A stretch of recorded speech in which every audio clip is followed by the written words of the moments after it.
Vamos a empezar esta segunda sesión. Una verdadera iglesia cristiana no solamente es evangélica en cuanto a que se fundamenta en el evangelio bíblico, sino que es evangelística en cuanto a que celosamente difunde y comparte el evangelio. Compartir el evangelio es la razón de ser de toda iglesia cristiana que se precie de serlo. Esa es la razón de ser de todas las iglesias cristianas. Eso significa entonces que ser cristiano es ser un evangelista, ¿sí? Ser cristiano es ser un evangelista. Nótelo ahí, es lo primero que tiene que anotar ahí en su hoja de trabajo.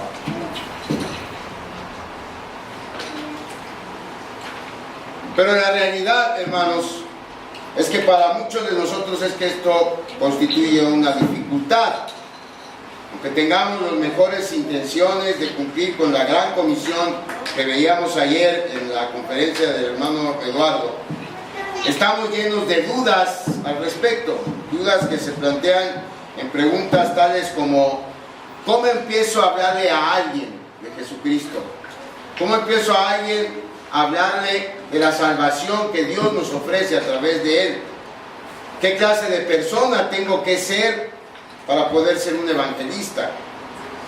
¿Cómo funciona el evangelismo? Es decir, ¿cómo alguien puede creer al evangelio una vez que escucha el evangelio? La respuesta a esta y a todas las preguntas que tengamos acerca de esta labor nuestra las encontramos en un solo lugar, en la Biblia, la palabra de Dios. Ese es el lugar en donde debemos buscar y en donde encontramos la respuesta a todas las preguntas relacionadas con el evangelismo. Y dentro de la Biblia no hay un mejor lugar para empezar que con el registro bíblico del ministerio del mismísimo Señor Jesús. Porque por si no lo sabían, el Señor Jesús fue un evangelista. El Señor Jesús fue un evangelista. De hecho, como lo vamos a ver, Él es el más grande evangelista que ha habido en todos los tiempos. La Biblia narra que Jesús anduvo entre la gente haciendo ¿qué? Ahí tenemos la cita de Mateo 4:23, vamos a leerla todos juntos. Mateo 4:23. Y recorrió Jesús toda Galilea, enseñando en las sinagogas de ellos y predicando el evangelio del reino y sanando toda enfermedad y toda dolencia del pueblo. Sí. El Señor Jesús anduvo recorriendo toda la región de Galilea, enseñando y predicando el evangelio. De manera que así como el Señor Jesús es nuestro principal ejemplo en obediencia, en oración, en buenas obras, Jesús el evangelista debe ser nuestro modelo para saber cómo compartir el evangelio. Esta noche quisiera que nos enfocáramos en el método evangelístico del Señor Jesucristo. Vamos a enfocarnos entonces en el método evangelístico del Señor Jesús. Se describe claramente en su encuentro con la mujer samaritana en el capítulo 4 del Evangelio según San Juan. Vamos a estudiar cómo Jesús practicaba la evangelización, porque como veremos, el testimonio de nuestro Señor a la mujer samaritana vale oro como método evangelístico. Pues por encima de todo, Jesús nos da un ejemplo de cómo hablar la verdad con amor. ¿Qué nos enseña entonces el encuentro de Jesús con la mujer samaritana en cuanto al método evangelístico que debemos emplear? Eso es lo que vamos a estudiar después de orar para pedir la dirección de Dios. Incline su rostro, por favor. Padre, te damos gracias en el nombre de Jesús por esta oportunidad que nos das de acercarnos a tu palabra para aprender de ella. Te suplicamos, Señor, tu dirección, tu guía, tu unción, para poder ser claros, para hablar a tu pueblo y permite también, Señor, que mis hermanos lo reciban como un mensaje de parte tuya. Ayúdanos a comprenderlo y a atesorar este ejemplo de nuestro Señor Jesucristo para aplicarlo luego en nuestra labor evangelística. En su nombre oramos y te damos las gracias. Amén. Entonces, de acuerdo al método del Señor Jesús, primero debemos preocuparnos por la gente que está perdida. Eso es lo primero que tenemos que hacer si queremos ser un buen evangelizador. Debemos preocuparnos por la gente que está perdida. Lo maravilloso de Jesús no es que hizo posible la salvación para todos. Lo maravilloso del Señor Jesús es que salva a las personas de manera individual. Es decir, la salvación en Cristo es universal en cuanto a su oferta, es decir, se ofrece a todos, pero es individual en cuanto a su aplicación. Él no nos salva por docenas, Él no nos salva por mayoreo, nos salva de uno en uno. Un gran ejemplo de esta verdad lo encontramos en el relato de cómo Jesús se desvió de su camino para llevar el evangelio a la mujer samaritana y a través de ella a todo un pueblo. Porque si seguimos la historia, no solamente se convirtió la mujer samaritana, el fruto de ese encuentro con el Señor Jesús fue que todo el pueblo de Sicar se convirtió y creyó en el Señor Jesucristo. Juan inicia el capítulo 4 diciéndonos que el Señor estaba haciendo cada vez más discípulos y luego cómo decidió ir de Judea a Galilea. Después en el versículo 4 hay una declaración que es asombrosa.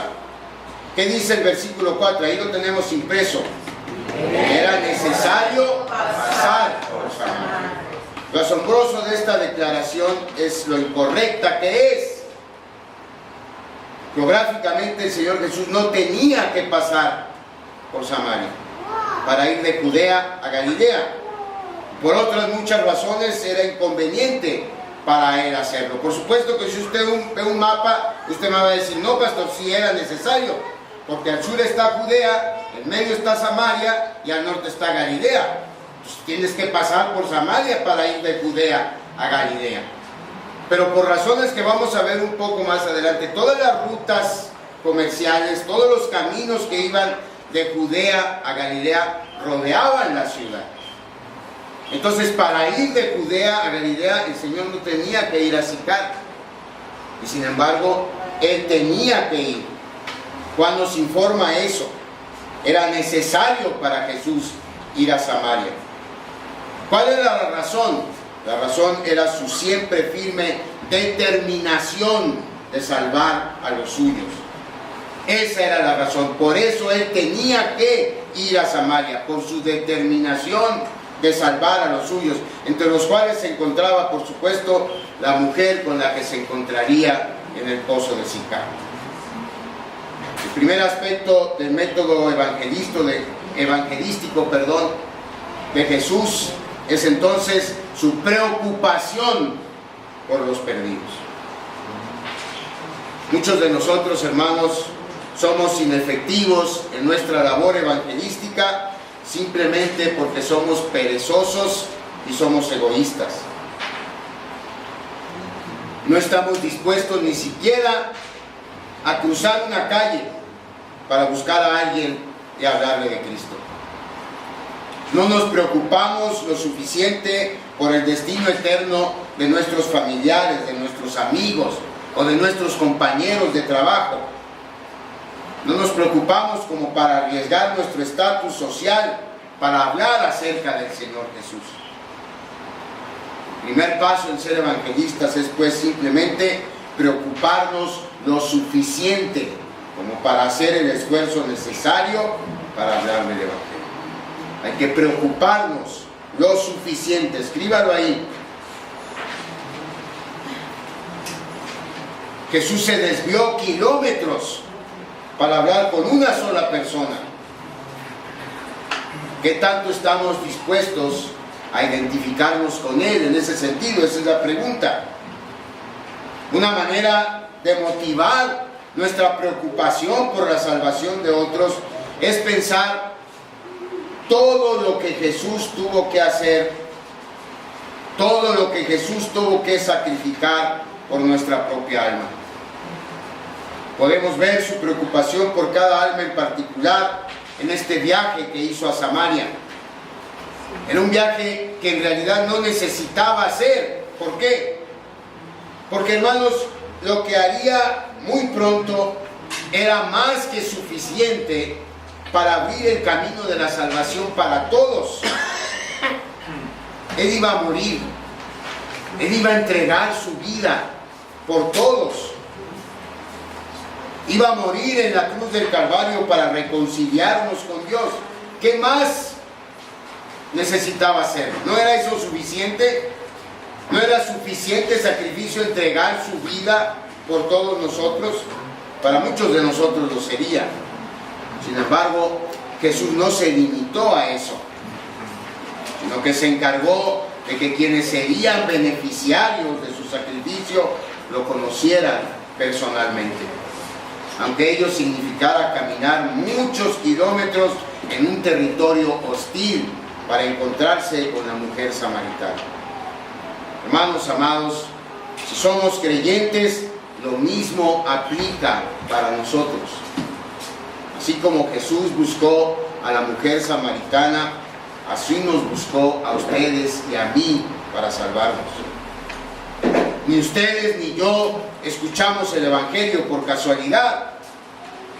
Jesús se preocupó por nuestra alma, así que murió en la cruz por nuestro pecado. Pero no solamente hizo eso. Él envió a alguien para que nos presentara el Evangelio. Ustedes y yo somos cristianos porque alguien algún día nos presentó el Evangelio, nos habló de Cristo. Y eso es algo por lo que Jesús se preocupó. No solamente murió por ustedes y por mí, Él envió a esa persona. Después, o aparte de eso, quiero decir, comisionó al Espíritu Santo para que nos regenerara y cambiara nuestro corazón y de esa manera pudiéramos creer. ¿Qué dice Juan 15:16? Ahí lo tienen. No me elegisteis vosotros a mí, sino yo os elegí a vosotros. No me elegisteis vosotros a mí, yo os elegí a vosotros. Percatarnos de esta preocupación de Jesús por nuestras almas debe inspirarnos para hacerlo nosotros también por la salvación de las personas que amamos, de las personas que conocemos y que aún no lo conocen a Él. Debemos dejar de resistirnos de ser testigos de Él para ellos. La evangelización requiere entonces preocupación, interés por la gente. Pero como nos muestra el ejemplo de Jesús, el siguiente paso para compartir el Evangelio es que cruzar las barreras. Cruzar las barreras. Esta mujer samaritana nunca hubiera ido a Jerusalén, en donde Jesús había estado predicando y haciendo milagros. Nunca iba a ir. ¿Por qué? Porque ella no pertenecía a ese lugar. Su lugar no estaba entre los judíos. Así que el Señor Jesús cruzó las barreras para Él ir a ella. Miren qué dice Juan 4, del 7 al 9. Léanlo conmigo. Vino una mujer de Samaria a sacar agua, y Jesús le dijo: dame de beber. Pues sus discípulos habían ido a la ciudad a comprar de comer. La mujer samaritana le dijo: ¿cómo tú, siendo judío, me pides a mí de beber, que soy mujer samaritana? Porque judíos y samaritanos no se tratan entre sí. En este breve diálogo, Jesús eliminó 3 barreras. La primera fue la que separaba a los judíos de los samaritanos. Debido a graves diferencias en cuanto a asuntos religiosos que habían iniciado 800 años antes, había un odio étnico entre judíos y samaritanos que el tiempo había acrecentado en lugar de menguar. Por esa razón, cualquier judío evitaba cuidadosamente cualquier contacto personal con las personas samaritanas. Por supuesto, eso incluía viajar a toda costa o evitar viajar a toda costa a Samaria. Por eso les decía, todas las rutas, todos los caminos que iban de Judea a Galilea le daban la vuelta a Samaria, por ese odio que había. Un rabí,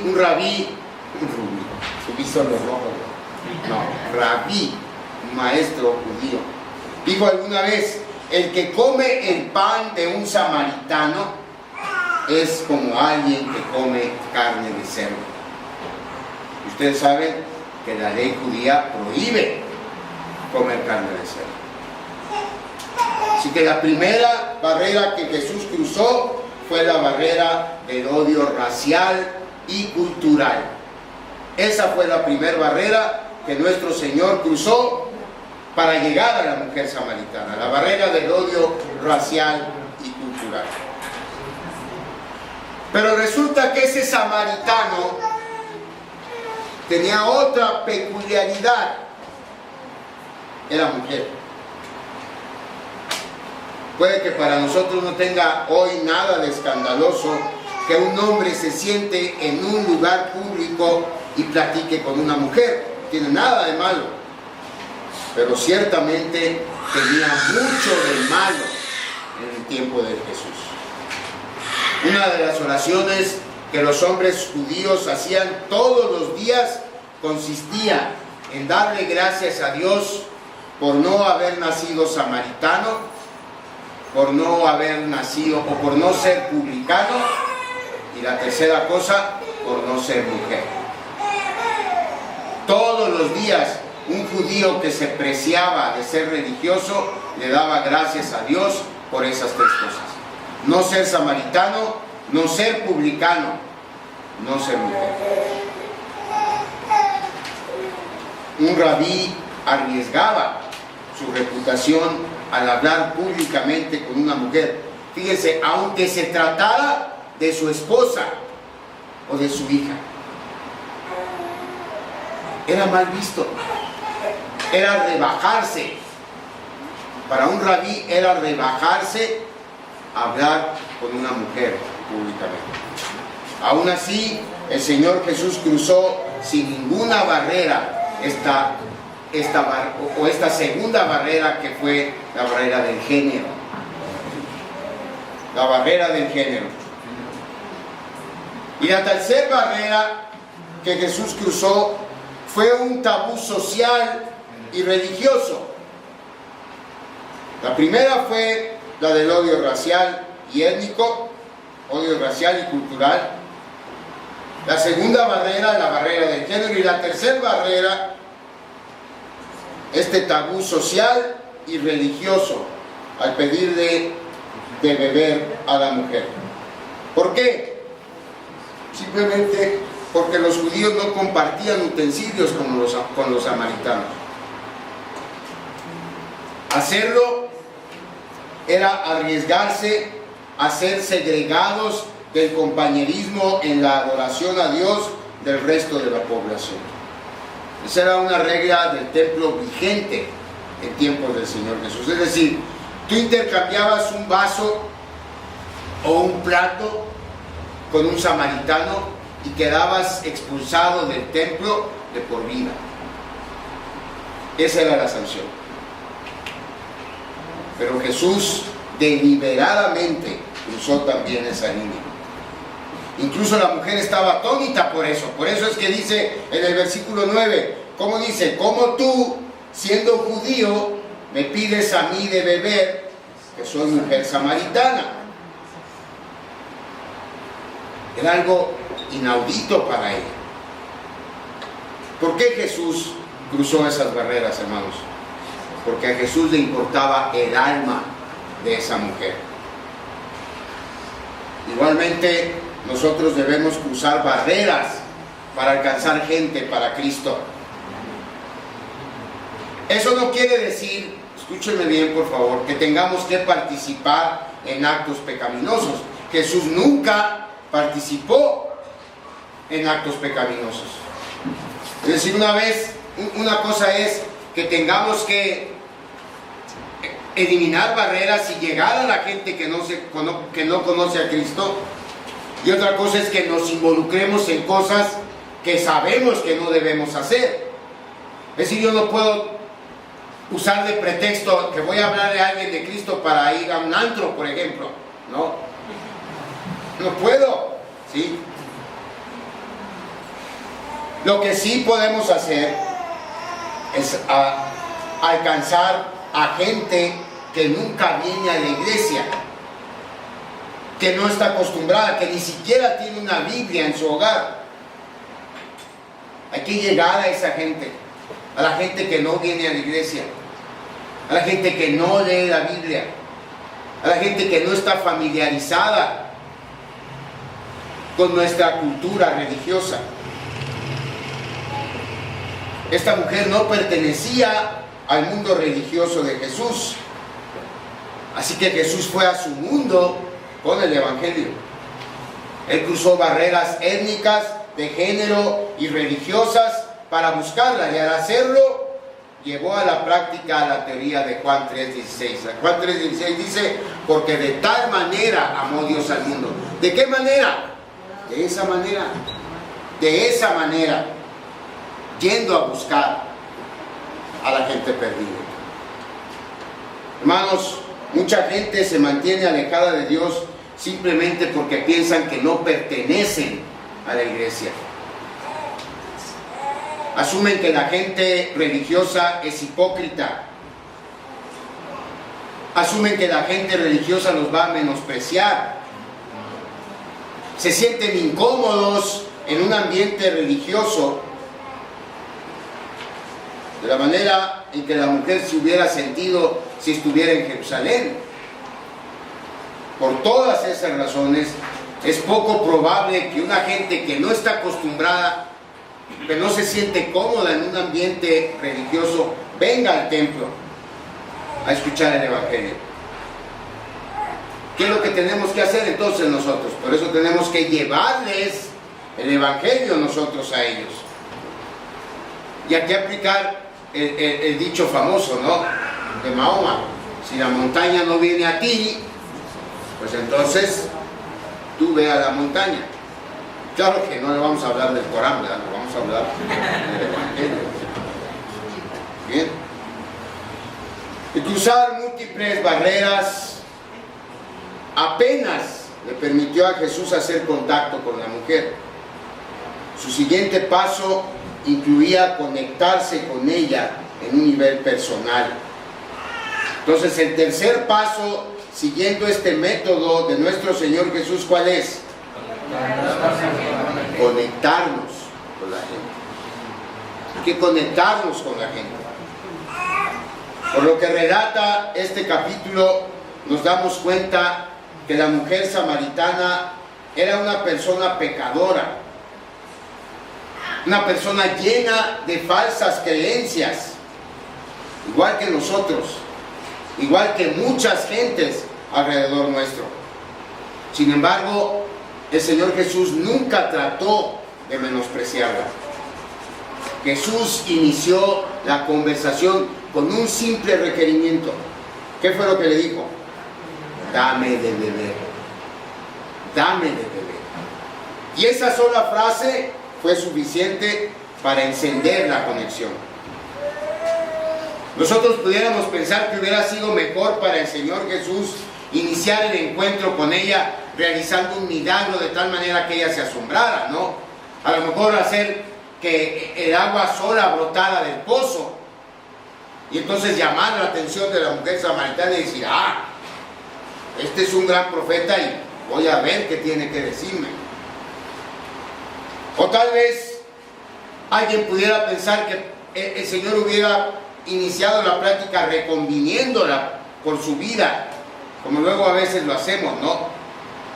Empezamos nosotros condenando a la gente y entonces en vez de eliminar barreras, creamos barreras. Porque hacemos exactamente lo que ellos están esperando que hagamos, que los juzguemos, que los condenemos. Para el Señor fue más sabio humillarse, mostrar su lado humano y darle la oportunidad de suplir su necesidad. Muchos cristianos hoy nos aislamos, nos alienamos del resto del mundo, igual que lo hacían los judíos del tiempo de Jesús. Igual que ellos evitaban pasar por Samaria para no contaminarse, nosotros solo nos juntamos con gente que pertenece a nuestra subcultura religiosa. Y si por alguna razón llegamos a interactuar con alguien que consideramos mundano, por lo general creemos que ellos no van a tener nada bueno que ofrecernos. Por eso no debe extrañarnos que tampoco ellos estén interesados en lo que nosotros les podamos ofrecer. Es decir, si nosotros los vemos con menosprecio, no esperemos que ellos estén interesados. Escríbale ahí. No debe extrañarnos entonces si los tratamos así, que tampoco ellos estén interesados en lo que nosotros les podamos ofrecer. El Señor Jesús para nada se comportaba así. Él caminó por el mundo y trató incluso a una mujer samaritana escandalosamente pecadora como alguien de valor, y por ende alguien que podía ofrecerle algo valioso. Jesús sabía perfectamente que muchas veces la mejor manera de hacer contacto con alguien a quien queremos ganar para Cristo es hacerle ver su valor al solicitar un servicio de su parte. Como cristianos necesitamos percatarnos de esto y no pretender que lo sabemos todo, o que lo podemos hacer todo, o que no necesitamos nada de nadie, y menos las habilidades o los conocimientos de nuestros vecinos o de nuestros compañeros de trabajo. Hermanos, no tenemos por qué ocultar nuestros miedos, nuestra ansiedad, nuestro duelo delante de un no creyente.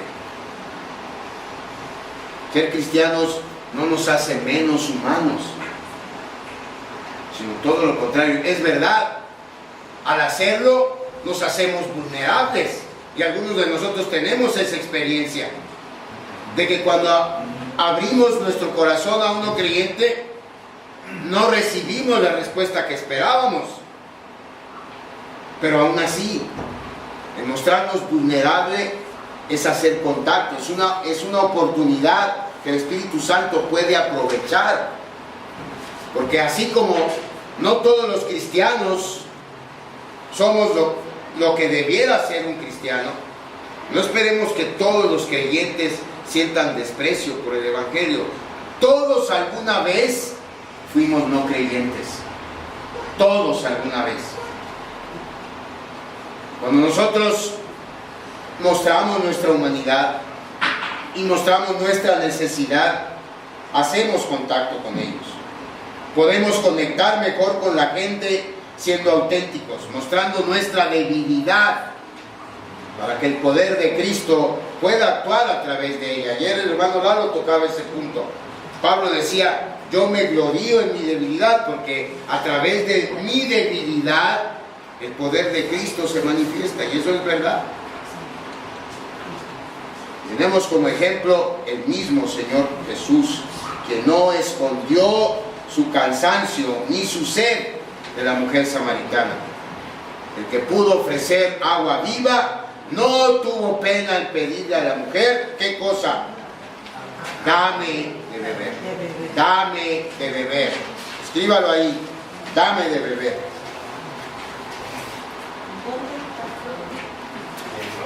El que pudo ofrecer agua viva no tuvo pena en pedirle a la mujer, dame de beber.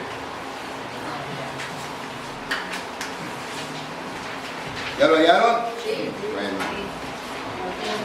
Tan simple como este requerimiento puede verse, abrió una puerta para una conversación espiritual. Fíjense, pedir un vaso de agua abrió la puerta para una conversación de un tema tan trascendental como la salvación del alma de la mujer. Construyó un puente entre Jesús y ella que finalmente condujo a la conversión de su alma, a la conversión de su alma. Estoy convencido, como creo que ustedes lo están también, que Jesús vino a este pozo sabiendo que la mujer iba a estar ahí. Estamos hablando de Dios omnisciente. Jesús sabía que la mujer iba a estar ahí. Así que Él fue al pozo específicamente por eso, porque sabía que la mujer iba a estar ahí. Soportó intencionalmente la sed hasta que ella apareció para ofrecerse el agua. ¿Quién de nosotros cree que el Señor Jesucristo no hubiera podido Él solo sacar el agua y saciar su sed? ¿No hubiera podido hacerlo? Claro que lo hubiera podido hacer. Puede sacar agua de las rocas, cuanto más de un pozo que tiene agua. Entonces, Él soportó la sed porque sabía que la mujer iba a estar ahí. Eso debe recordarnos a todos que la doctrina de la elección no es un freno para el evangelismo, al contrario, es una motivación para evangelizar. Sabemos que Dios tiene gente a nuestro alrededor que será salva, así que nuestro testimonio lo podemos dar con toda confianza. Como Jesús, debemos tener gente específica en nuestro corazón por quienes estamos orando y a quienes hemos estado tratando de alcanzar a través del Evangelio. Aún así, Dios en su soberanía puede mandarnos a quien sea, en cualquier momento, para que escuche de nosotros el mensaje y sea salvo. Usted puede haber estado orando 15 años, 10 años, 12 años por su hijo, por su hermano, por su esposa, por su esposo. Y si no es todavía el tiempo de ella, es probable que no responda al testimonio. Si es más, a lo mejor Dios no lo va a usar usted para alcanzarla o alcanzarlo. Va a usar a alguien más.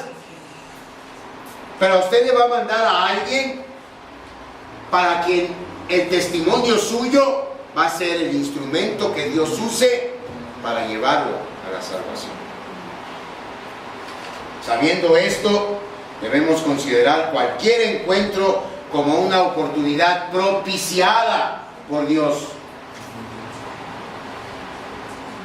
para que hagamos conexión y podamos hablar de Jesús y del Evangelio.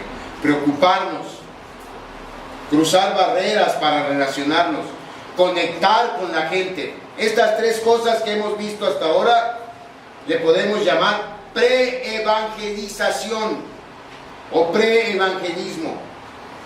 ¿Sí? Los tres primeros puntos: preocuparnos por la gente, cruzar barreras, conectarnos con la gente. Esas tres cosas todavía no es evangelismo, todavía no es evangelización. No podemos decir que hemos evangelizado hasta que le hayamos dicho a la persona con quien hicimos conexión acerca de la salvación que Dios ofrece, de la salvación que Dios ofrece. Entonces, el cuarto y el más importante paso del método evangelístico de Jesús, ¿cuál es? Comunicar las buenas noticias. Comunicar las buenas noticias. Las tres cosas previas preparan el terreno para este cuarto paso. Fue lo que hizo Jesús. Él aprovechó la oportunidad que había creado para comunicar clara y directamente a la mujer samaritana las buenas noticias que había ido a darle. Él a eso había ido a Sicar. Por eso se había desviado. Por eso tenía que estar en Samaria. Por eso había cruzado todas las barreras que cruzó. Porque tenía que presentar el mensaje de buenas nuevas a ella. ¿Qué dice el versículo 10? Si conocieras el don de Dios y quién es el que dice, dame de beber, tú le pedirías y él te daría agua viva. Y él te daría agua viva. Es bueno que hagamos algunas observaciones de cómo Jesús presentó el Evangelio. Primero, usó la situación en la que estaban. ¿Cómo? Para señalar realidades espirituales. Eso fue lo primero que el Señor Jesús hizo. Realidades espirituales. Ayer en la conferencia el hermano Lalo también nos decía, hay que hablar de la ley, claro, que Dios estableció la ley para obedecerla. Y necesitamos decirle a la gente, y que Dios nos va a juzgar, pero que hay alguien que se ofreció para que nosotros no tengamos que pagar el precio. Todas esas realidades espirituales hay que plantearlas. ¿Cómo lo hizo el Señor? Él lo hizo usando una analogía entre la sed del cuerpo y la sed del alma. ¿Sí? Entre la sed del cuerpo y la sed del alma. Y ofreció el agua viva de la vida eterna a la mujer. Eso fue lo primero que hizo. En segundo lugar, Jesús habló del don que Dios ofrece. Habló del don que Dios ofrece. Fíjense cómo inicia. Si conocieras el don de Dios. Hermanos, la razón del evangelismo es precisamente que la gente no conoce este don, no conoce el evangelio. La gente no tiene idea que Dios tiene algo que ofrecerles. Aunque su corazón lo añora, no tienen ni idea de que la vida es mucho más que este mundo de trabajo diario y de recreaciones poco satisfactorias. La canción de Santiago Benavides, ¿se acuerdan del Pepín y Pum? Que dice, ir al trabajo, ir al cine, pero nada más. Ver a la selección, descansar y nada más. Es decir, una rutina. Y la gente piensa que la vida eso es. Levantarte, ir a trabajar, soportar 8 horas, llegar, comer, descansar, prepararte otra vez para ir a trabajar. Cuando tengas chance, ve al cine. Cuando tengas chance, vete de vacaciones. Si tienes oportunidad, piérdete en el alcohol para que dejes de pensar en tus preocupaciones. Eso es lo que la gente piensa que la vida es. Y no sabe que Dios tiene algo mucho más que eso que ofrecerle. No se les ocurre pensar que Dios los ve con amor y gracia para salvarlos si solo se lo piden. La mayoría de las personas ve a Dios con el mismo resentimiento que primero la mujer con el que primero la mujer veía a nuestro Señor Jesús. Para ella, el Señor Jesús era una autoridad que debía ser resistida y un juez que debía ser evitado. Y lo mismo sucede con la gente a nuestro alrededor. No conocen el don de Dios. Pero nosotros tenemos el privilegio, primero de conocerlo, y después la oportunidad de dárselos a conocer a ellos. El corazón del evangelio que compartimos, ¿qué son? Las buenas noticias acerca del don gratuito de Dios. Ese es el corazón del evangelio. Jesús nos comunica estas mismas buenas noticias a través del evangelio de Juan. Jesús tuvo cuidado de nuestro corazón, de nuestra alma, y por eso vino del cielo a la tierra para sentarse en el pozo junto a ustedes y junto a mí. Vino a ofrecernos el don más precioso que pudiésemos imaginar, su sangre, para lavar nuestros pecados y que pudiéramos así ser justos delante de Dios. Dios nos ofreció además su Espíritu Santo para que viviera en nuestro corazón y así su luz echara fuera nuestras tinieblas. Su verdad corrigiera nuestro error. Su santidad sometiera nuestros deseos de pecar. Nos ofreció vida más allá de la tumba, un cuerpo resucitado que Pablo describe como imperecedero, como glorioso, como celestial. Y por encima de todos estos dones inestimables, Dios se ofreció a sí mismo. ¿Qué dice Jeremías 7:23? Ahí lo tienen. Y seré a vosotros por Dios, y vosotros me seréis, ¿qué? ¿Qué dice Jeremías 7:23? ¿No lo tienen? Ok, se cayó entonces. Y seré a vosotros por Dios, y vosotros me seréis por pueblo. ¿Sí? Hermanos, sería terrible para nosotros o para cualquiera rechazar el don de Dios. En los días del profeta Jeremías, Dios lamentó la necedad de quienes le rechazaron por un trago de mundo y de pecado. Miren qué dice de Israel en Jeremías 2:13. ¿Es si lo tienen? Jeremías 2:13. ¿Sí o no? Sí, es impresionante. Bueno, que busquen en su Biblia. ¿Qué dice, hermano Pablo? Jeremías 2:13. Porque dos males ha hecho mi pueblo. Me dejaron a mí, fuente de agua viva, y cavaron para sí cisternas rotas que no retienen agua. Cisternas rotas, me dejaron a mí, dice Dios, fuente de agua viva, y cavaron para sí cisternas rotas que ni siquiera pueden retener agua. Ya no digamos no dan agua, ni siquiera pueden retener el agua. El salmista, en cambio, habla de quienes conocimos el don de Dios a través de su Hijo. El Salmo 16:11 dice: me mostrarás la senda de la vida.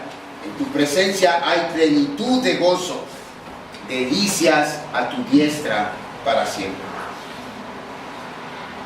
Hermanos, Dios nos creó con una sed que solo Él puede saciar. Él la sacia con el agua viva que Jesús nos ofrece por medio de la fe en Él. En Juan 10, versículo 10, leemos: el ladrón no viene sino para hurtar y matar y destruir. Yo he venido para que tengan vida y para que la tengan en abundancia. Crucemos las barreras que haya y hagamos conexión con la gente alrededor nuestro. Dios quiere comunicar estas mismas buenas noticias a toda clase de gente.